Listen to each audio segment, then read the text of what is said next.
Typically, and if you have children, please, if they go to school, they're all going to get told that the solar system looks something like this. Let me try to erase this. Okay, that the solar system looks something like this. That the sun is in the middle, and the solar system, and in my school, we even had a little machine with a little thing, a little crank you spun, and the earth went around the sun with the moon and everything. And so they tell you, oh yeah, that's the sun, and then the planets go around like this in an elliptical course, and depending on the interaction of all the planets, it's either elongated or more round. Or you got all the planets like this in the solar system. Well, actually, that is absolutely incorrect. Okay? The thinking of the solar system in this matter is equivalent to thinking that the Earth is flat. The solar system does not behave that way at all. In fact, the solar system it behaves in a completely different way, since the sun is moving through space and the planets are flying around the sun, generating these huge vortices as it follows the equator of the sun. That is a completely different picture. All right? It goes from flat to spacious, to movement through space. And that makes a big difference. All of a sudden, you start to see that even planetary motions, solar motions around the galaxy, galactic motions, supercluster motions, and so on, all have this elliptical, vorticular dynamics of space. They all have this torque dynamic through space. And if you look at the Earth on this vortex, you could say that this is 2000, 2000 for instance, and this would be then 2001, and then this would be 2002, and this would be, this is extremely long distance apart.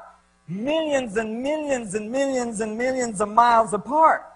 There's nothing in there, the planets do not come back onto their path.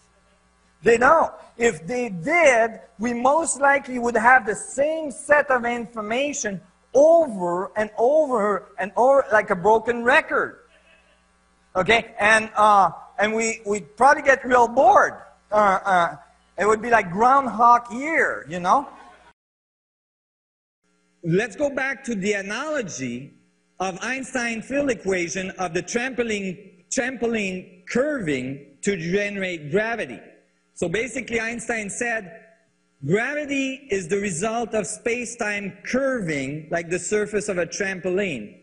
And basically what we say in this paper is that yes, and when space-time curves, it doesn't just curve, but it curls, just like water going down the drain. And that generates spin, angular momentum.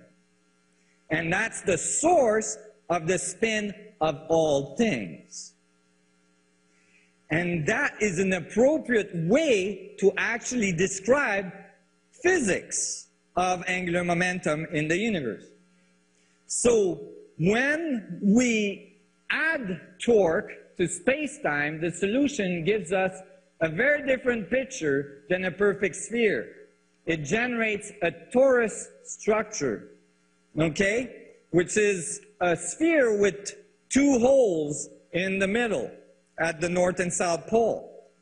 And because it has Coriolis forces are the forces that makes water rotate in one direction in the north hemisphere and in the other in the south hemisphere, that makes hurricanes rotate in the opposite direction, that makes plasma dynamics on the sun rotate in the opposite direction. Because Coriolis forces were added to the equation, so what we did is we added a term for torque and the Coriolis forces as a secondary rank tensor on the space-time manifold. The result is a double torus structure, a double torus manifold, that has this dynamic, which is viewed here from above as a rotating yin-yang sign, if you'd like.